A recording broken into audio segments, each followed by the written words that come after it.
하나님께서 고산 제일교회를 만나게 하신 지 1년이 막 지났거든요. 이렇게 귀한 강단에 부족한 저를 세워주심을 감사드리고요. 오늘 그 성도님들과 함께 그동안의 그 은혜를 나누고 또 제가 그 선교 사역을 돌아보고자 합니다. 저희 부부가 선교사로 파송받은 것은 2013년 7월 3일입니다. 벌써 10년이 지났죠. 선교사로 파송받기 전에 저는 사랑의 교회에서 제자 훈련을 받은 다음에 그 다음 과정으로 사역 훈련이라는 게 있거든요. 그래서 그 사역 훈련을 받고 있었습니다. 근데 이제 그때 훈련 과정 중에 로마서 8장을 공부하게 되었는데요. 로마서 8장을 깊이 묵상하게 하면서 제 마음에 이제 변화가 일어나기 시작했습니다. 로마서 8장 전반부를 보면 우리는 죄와 사망의 법에서 해방되었다고 합니다. 죄는 얼마나 무서운 것일까요? 죄의 대가는 사망이라고 로마서 6장 23절에 분명하게 말씀하고 있습니다. 지난달에 몽골 선교 전략회의를 갔을 때 양을 잡는 모습을 제가 보게 되었거든요. 저는 무서워서 자세히 보지는 못하고 멀리 떨어져서 이렇게 보았습니다. 다른 동물들과는 달리 양은 죽을 줄을 알면서도 크게 요동치지 않고요. 죽임을 당했습니다. 그리고 숨통이 끊어질 때 몸을 떠는 게 보였습니다. 그렇게 죽어가는 양을 보는 순간 구약 시대에 인간의 죄를 대신해서 저렇게 양을 잡아서 제사를 드렸겠구나. 그리고 예수님은 바로 저 양처럼 자신의 목숨을 내어주고 하나님께 순종하며 죽으셨겠구나, 그런 생각을 하게 되었습니다. 그리고 사실은 예수님이 아니라 죄로 인해서 내가 저 양처럼 죽임을 당했어야 했다는 생각이 들면서 가슴 한켠이 미어지면서 눈물이 흘렀습니다.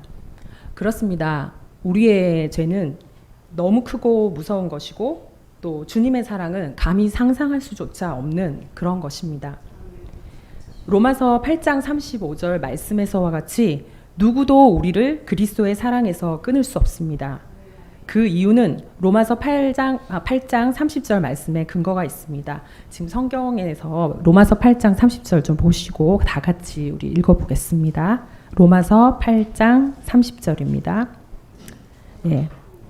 또 미리 정하신 그들을 또한 부르시고 부르신 그들을 또한 의롭다 하시고 의롭다 하신 그들을 또한 영화롭게 하셨느니라.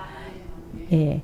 아멘. 이 말씀처럼 하나님께서 주권적으로 우리를 미리 택하셨다는 말씀은 성경 곳곳에 나옵니다. 에베소서 1장 4절에서 5절에도 창세전에 그리스도 안에서 우리를 택하셨고 우리를 사랑 안에서 그 앞에 거룩하고 흠이 없게 하시려고 그 기쁘신 뜻대로 우리를 예정하셨다고 합니다. 또 요한일서 4장 10절에도 사랑은 여기 있으니 우리가 하나님을 사랑한 것이 아니요 하나님이 우리를 사랑하사 우리 죄를 속하기 위해 화목제물로 그 아들을 보내셨음이라 라고 말씀하십니다. 우리의 감정에 따라서 구원이 있다가 없어졌다가 하는 것이 아니라 오직 변치 않으시는 하나님의 주권적인 은혜로 받을 수 있다는 것은 얼마나 큰 은혜인지 모릅니다. 인간은 얼마나 간사하고 변하기 쉬운 존재입니까? 하지만 하나님은 그런 분이 아닙니다. 이런 하나님을 묵상하며 저를 돌아보니 수없이 불순종하였음에도 불구하고 하나님이 오랫동안 기다려주셨고 또 인생 가운데 개입해 주시고 인도해 주셨음에 감사한 마음이 들었습니다.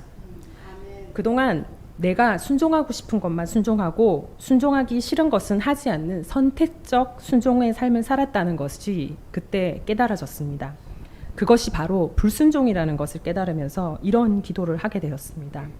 하나님, 이제는 온전히 순종하고 싶습니다. 온전히 순종하게 해주옵소서.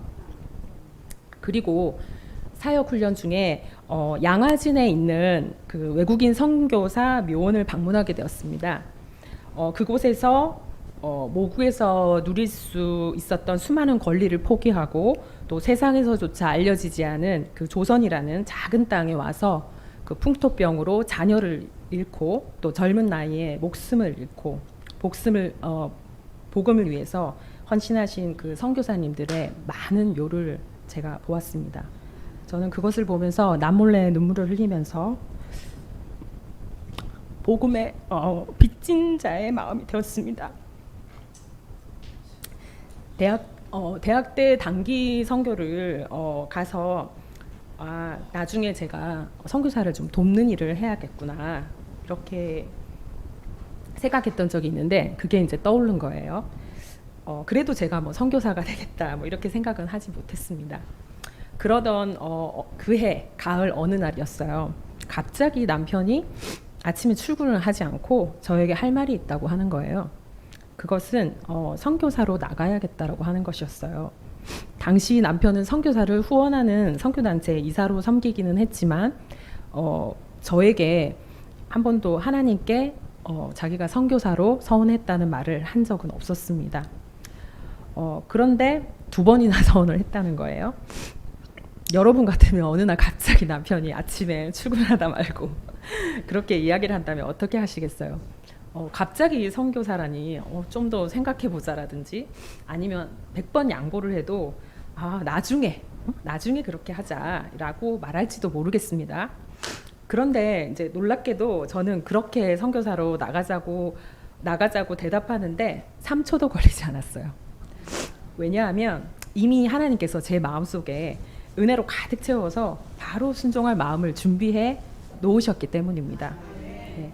그뿐 아니라 선교를 나가는데 뭐 여러 가지 시험들이 있었어요. 그럼에도 불구하고 저희 부부도 이제 기도를 하면서 하나님의 그 인도하심을 받아서 선교 훈련을 받고 일사천리로 한국 생활을 정리했습니다. 아니 모든 것이 뭐 정리되도록 하셨다라는 말이 맞습니다. 그렇게 해서 이제 사랑의 교회와 국제복음 선교회에서 선교사 파송을 받고 이전에 잘 알지 못했던 그 캄보디아라는 나라에 선교를 나가게 되었습니다. 저는 하나님을 알 수조차 없는 불신자 가정에서 자랐기 때문에 주일학교조차 다녀본 적이 없는 사람입니다. 교회라고는 5학년 때 그 여름 성경학교에 이틀 다닌 것이 다였습니다.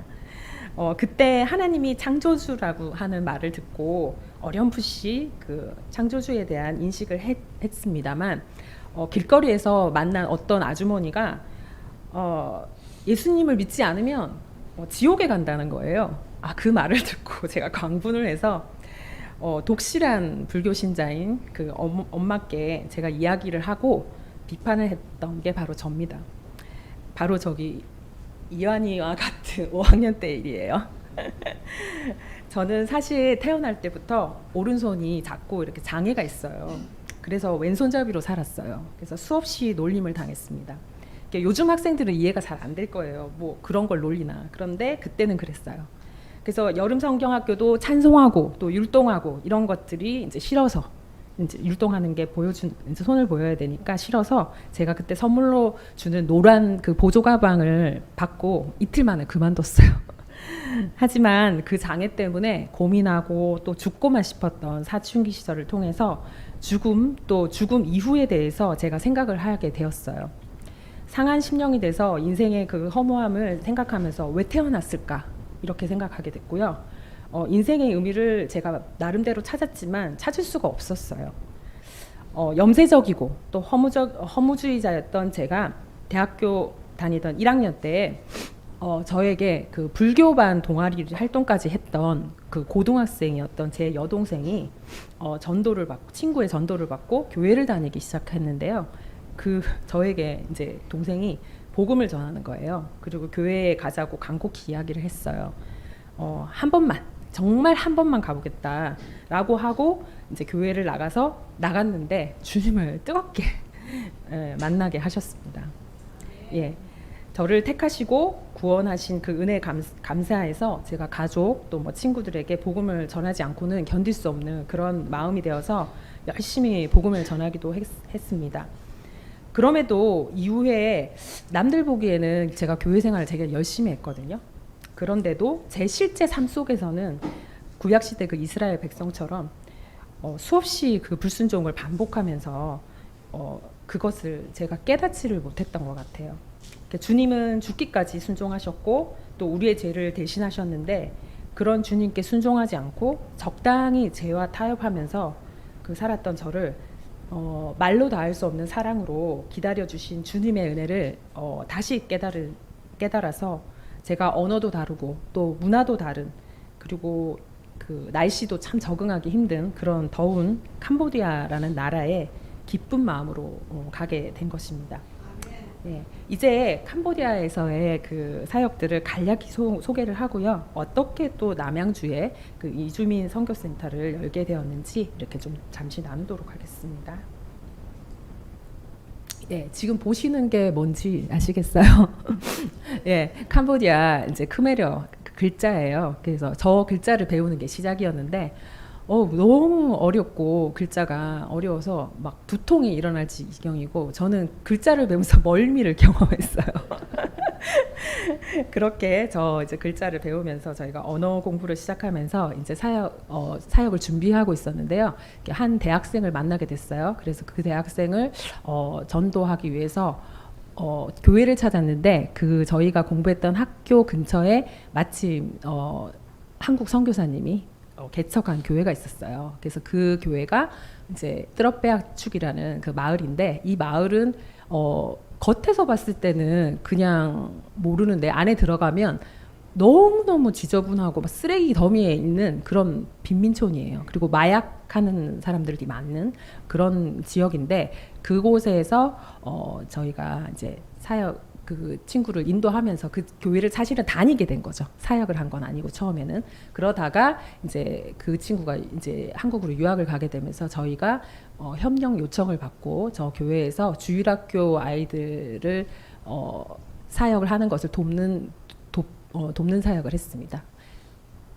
저렇게 언어 배운 지 얼마 안 됐을 때라서 내 말을 알아들어줄까 엄청 걱정했는데 다행히 아이들이 그 말을 알아듣고 대답을 하는 거예요. 그래서 이렇게 사역을 하는데 아이들은 어디를 가도 정말 예쁜 것 같아요. 그래서 저렇게 귀여운 아이들하고 같이 함께 있습니다. 저기 보시면 남편하고 같이 있는 아이가 소케인이라는 아이인데 저희 남편이랑 얼굴이 너무 비슷해서 아이들이 선교사님 이 아이가 선교사님 아이 같아요.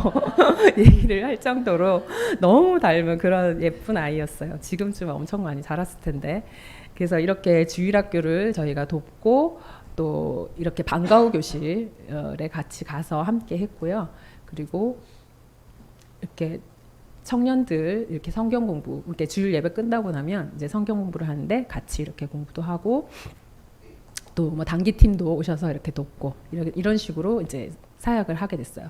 그러다가 저희가 이제 두 번째 이 교회 협력을 마치고 고아원을 잠시 섬겼는데요. 한 6개월 정도. 그러니까 임시로 그 사역지는 임시 사역지인 걸 알고 들어간 거예요. 그래서 이곳에 복음을 전하는 선교사가 없어서 저희가 이곳에 가서 말씀을 전했어요. 그래서 아주 좋은 저희 남편이 지금 율동을 하고 있는데 제가 지금 반주를 하고 있고요. 저희 남편은 율동을 하고 있어요. 그래서 이렇게 하면서 아이들에게 이제 복음을 전하면서 그런 좋은 시간이었는데 이제 아쉽게 이 사역은 저희가 이제 사정상 이제 임시로 하는 걸 알고 이제 시작을 한 거고 또 그렇게 마치게 되었어요. 그래서 세 번째 이제 저희가 이제 안식년을 그때 6개월을 처음으로 이제 하면서 하나님 우리가 어떤 사역을 해야 될까요? 기도하는 중에 저희가 헤브론 의료원, 헤브론 병원에서 정말 선교사를 필요로 한다는 그런 공고를 보고 저희가 그곳에 이제 가서 이제 사역을 하게 됐습니다. 거기에는 헤브론 교회라는 현지 교회가 있고요. 그다음에 간호대학이 이제 그 현지 간호대학하고 MOU를 맺어서 협력하고 있는데 그 사역을 같이 했고 그다음에 번역 사역을 저희가 했습니다. 예, 지금 이 사진은 저랑 같이 제가 한국어를 가르쳐 줬거든요. 우리 직원들이에요. 병원이니까 여기 주로 간호사들이 이렇게 같이 한국어를 공부하고요. 또 이렇게 지금 이게 저희 남편하고 저는 헤브론 병원에서 행정 사역을 주로 했거든요. 하면서 여러 가지 일들을 했는데 우리 사무실에 있는 직원들이에요. 그래서 이 직원들도 전도 대상자거든요. 그래서 이들과 말씀을 또 나누기도 하고 또 저렇게 한 번씩 또 맛있는 거 이렇게 저희가 섬기면서 그렇게 사역을 했습니다. 그리고 이거는 이제 의료진들이 단기팀이 굉장히 많이 와요. 특히 이제 헤브론 병원이 있지만 수술을 다 할 수가 없잖아요. 뭐 백내장이라든지 심장 수술 이런 것들은 한국에서 의사 선생님들이 각 병원마다 팀을 이뤄서 이렇게 와서 이렇게 수술을 해주시는데, 이 수술을 받은 환자가 이렇게 있는데, 이 환자를 저희가 수술만 하는 게 아니고요, 병원에서 복음을 또 전해요. 신방을 하고, 이런 모든 일들이 저희 두 사람이 하는 게 아니죠. 당연히 그 선교사님들이 다 협력을 해서 각자 맡은 일로 다 이렇게 신방도 하고 복음도 전하고 행정도 하고 치료도 하고 여러 가지 일들을 하는 거예요. 그래서 이렇게 오른쪽에 지금 화면에 보시면 오른쪽에 있죠. 오른쪽에 있는 저 청년은 심장 수술 받고 복음을 듣고 정말 예수님을 믿게 되고요. 열심히 교회 다니고 엄마까지 전도해서 엄마도 믿게 되는 그런 좋은 사례예요. 너무 감사한 일이고요. 이렇게 이제 중환자들 이제 수술 받고 나면 이렇게 같이 선교사님들이 기도도 하고요. 한국에 중보하고, 또 이렇게 이동 진료를 나가서 또 병원이 없는 곳에 가서 이렇게 이동 진료도 하고 복음을 전하고, 또 이렇게 진료를 기다리는 사람들에게도 전도사님이 이렇게 복음을 전하도록 이렇게 하고 있습니다.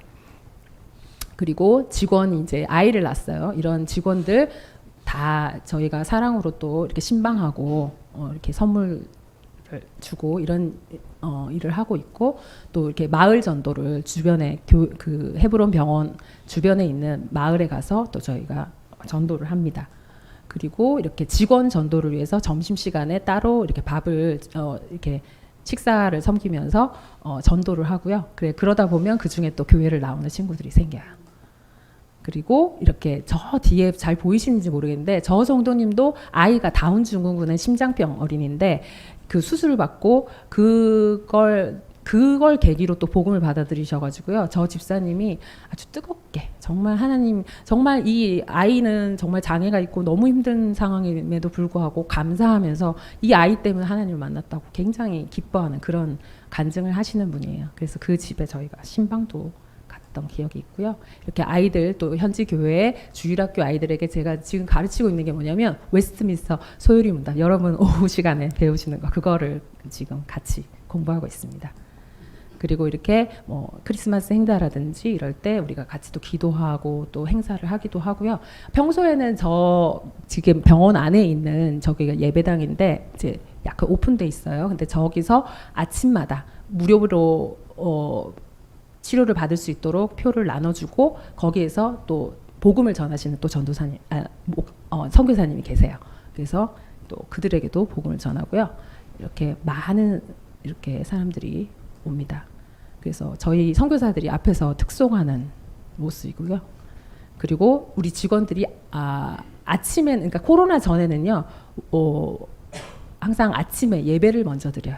그래서 예배로 시작하고 마칠 때는 항상 찬송하고 기도하고 마치고. 그래서 직원이 100명 정도 되는데 처음에 올 때 제가 인사과를 담당했거든요. 그래서 이제 그 지원서를 보면 크리스찬이 아니라 다 부디스트라고 딱 써놨어요. 불교 신자예요. 그런데 나중에 보면 크리스찬이 된 사람들이 많고, 원래 캄보디아가 복음화율이 한 2% 정도밖에 안 되거든요. 그런데 저희 헤브론 병원의 직원들 제가 계수를 해봤더니 대략 한 30% 정도, 한 30명 정도가 교회에 출석을 하고 예수님을 믿고 그렇습니다. 그리고 저희가 마지막으로 요거는 이제 여러분들 배우고 계시는 그 웨스트민스터 소요리 문답을 문답서는 있지만 해설서가 없어서 공부하기가 어려운데, 그거를 저희가 이제 기획을 해서 현지 목사님을 또 한국에 있는 교회를 연결시켜서 이 책이 나올 수 있도록, 번역될 수 있도록 그렇게 돕는 그런 사역을 했습니다. 이렇게 저희가 이제 헤브론 사역을 아주 바쁘게 하고 있는 중에 2020년 5월의 중순에 갑자기 저희가 한국에 들어오게 됐어요. 왜냐하면 5월 중순 어느 날 아침에 사무실 현지 직원들과 말씀 묵상을 하기 위해서 나갔던 남편이 사무실에 도착할 때쯤에 오른쪽 눈이 완전히 안 보이는 그런 일이 생겼어요. 그래서 저희가 그곳이 병원이잖아요. 그럼에도 불구하고 워낙 열악하고 의료기술이 안과 같은 경우 매우 낙후된 상태라서 원인을 모른 채 기다리면서 있었는데 코로나 팬데믹 상황으로 해서 항공편이 매일 있던 게 없어졌어요. 그래서 편수가 줄어서 저희가 바로 오지 못하고 며칠 기다렸다가 출발을 했는데 남편이 워낙 눈이 갑자기 안 보이니까 너무 스트레스가 많은 상태에서 막 식음을 전폐하고 그런 상황이었습니다. 저희가 한국에 도착했지만 코로나 검사에 음성이 나왔음에도 불구하고 코로나 사태가 워낙 엄중한 시기였기 때문에 마음대로 병원에서 진료를 받는 것조차 쉬운 게 아니었고요. 그러다가 이제 수술을 받지 못하고 그대로 그냥 실명이 될 수 있는 그런 상황에서 하나님의 은혜로 기적 같은 상황이 벌어졌어요. 그래서 수술을 받을 수 있게 됐고 실명되지 않고 한국에서 정기검진을 받으면서 안식년을 가지게 되었습니다. 사역하던 헤브론 병원에는 저희가 계속 자리를 비워둘 수가 없는 상황이고 그래서 사임을 할 수밖에 없었고 저희는 앞으로 어떤 사역을 하게 될지 알 수도 없는 상황에서 하나님의 인도하심을 기도했습니다. 저희가 남양주 청왕리라는 곳에 오게 된 거는 저희가 사랑의 교회 선교사들이 잠시 이렇게 한국에 방문을 하면은 머물 수 있는 선교관이 있어요. 그래서 그곳에 저희가 오게 되었는데 이곳에 머물면서 안식년을 보내는 중에 운동 삼아서 이렇게 동네를 산책하러 나갔어요. 근데 뒤쪽에 도정산이 있는데 그 산 밑에 비닐하우스들이 이렇게 있더라고요. 그래서 그 옆을 이렇게 지나가는데 갑자기 어디서 캄보디아 사람의 방송 소리 같은 게 들리는 거예요. 여기서 왜 캄보디아 말이 들리지?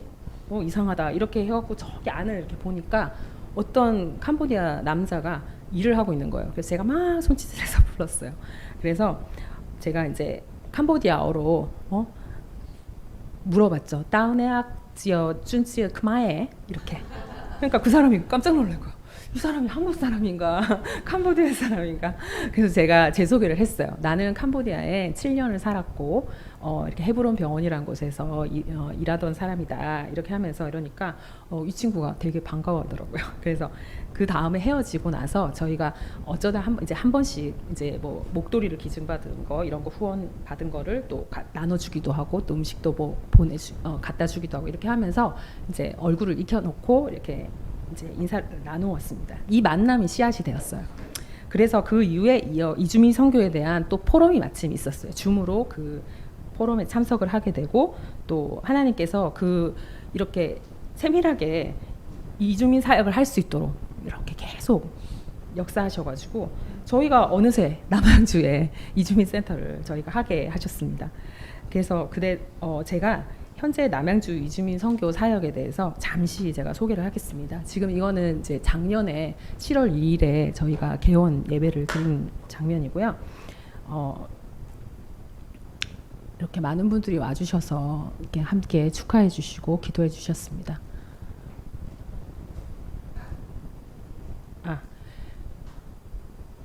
그래서 저희가 이렇게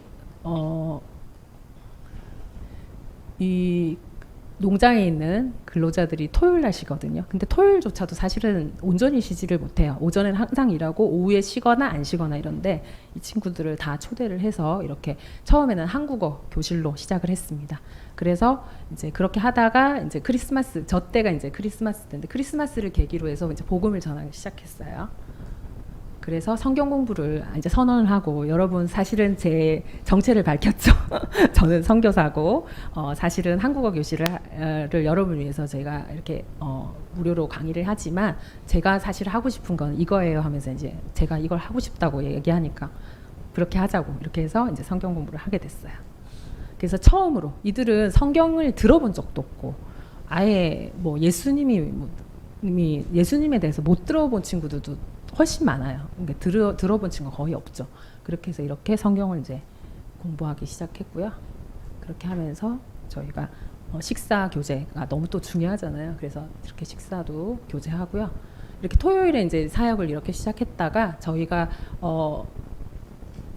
이번에 4월에 그 의정부 시청에서 그 캄보디아 그 설 명절 축제가 있었어요. 4월이 설이거든요. 캄보디아는.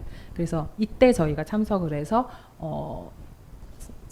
친구들을 만나게 됐어요. 그래서 지금 공장을 다니거나 또 건설업을 하는 이런 친구들하고 또 이렇게 주일날 또 사역을 하게 됐습니다. 그래서 토요일은 다 모이는 시간을 정하다 보니까 저녁 시간이 됐고요. 6시 이후에 모임을 하고, 주일은 저희가 예배, 오전에는 그냥 저희가 예배 드리고 오후에 가서 준비해가지고 3시부터 이렇게 사역을 합니다.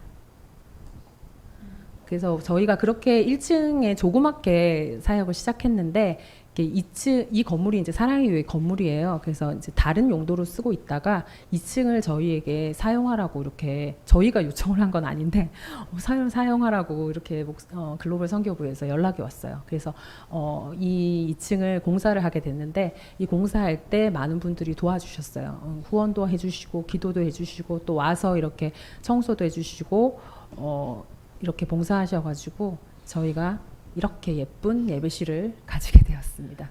예, 감사하죠. 그래서 우리 이 캄보디아 이제 근로자들이 이제 앞으로 지금은 현재는 오면 한국어 공부하고 성경 공부를 하고 있어요. 제가. 그리고 식사 교제를 하는데 앞으로 이제 예배를 드릴 생각이에요. 그래서 이렇게 준비하게 되었고 그렇게 되었습니다. 예. 저희가 그 선교는 해도 되고 안 해도 되는 게 아니라 사도행전 1장 8절 말씀대로 주님의 증인이 되는 것은 주님의 명령입니다. 네, 죄의 종에서 건짐을 받고 의의 자녀로 택함 받고 또 부르심을 입은 모든 성도에게 주어진 명령입니다. 누군가는 하겠지, 이렇게 지켜보기만 하면 되는 일이 아니기 때문에 우리는 보내든지 보냄을 받든지 무엇으로든 선교적인 삶을 살아야 합니다. 이제 해외에 있는 그 선교지뿐만이 아니라 국내에 있는 선교지를 위해서도 힘을 써야 할 때입니다. 국내에 와 있는 250만 명의 해외 근로자들, 앞으로 더 많이, 훨씬 많이 늘어날 겁니다. 결혼 이주민, 또 유학생들, 이들에게 복음을 전하고 그들이 본국에 돌아갔을 때 그 나라에 다시 복음을 전하는 때까지 자라도록 저희가 도와야 합니다. 우리는 구원은 값없이 받았습니다. 하지만 복음은 결코 값이 싸지 않습니다. 우리는 거룩한 낭비를 해야 합니다. 주님이 우리에게 그렇게 하셨기 때문입니다. 우리는 선교할 이유가 넘치고 또 마땅한 사람들입니다. 주님의 말로도 알 수 없는 사랑을 받은 그 사랑에 우리가 반응해야 합니다. 마지막으로 제가 남양주 이주민 선교센터를 위해서 기도 부탁을 드립니다. 캄보디아 근로자들의 돌박 같은 마음이 옥토가 돼서 말씀을 배울 때 회심이 일어나고 구원의 역사가 일어나도록 기도해 주시고, 이주민 선교센터에 동역자를 붙여주시고 또 저희와 동역자가 모든 그 사역을 잘 감당할 은혜와 또 지혜를 허락해 주시길 기도해 주시고요. 그리고 남양주 이주민 센터와 또 저희를 위해서 이렇게 기도해 주시고 사랑으로 동역해 주시는 모든 성도님께 감사드리고, 이제까지 저희를 인도해 주시고 또 앞으로도 인도하실 하나님께 영광을 돌립니다. 감사합니다.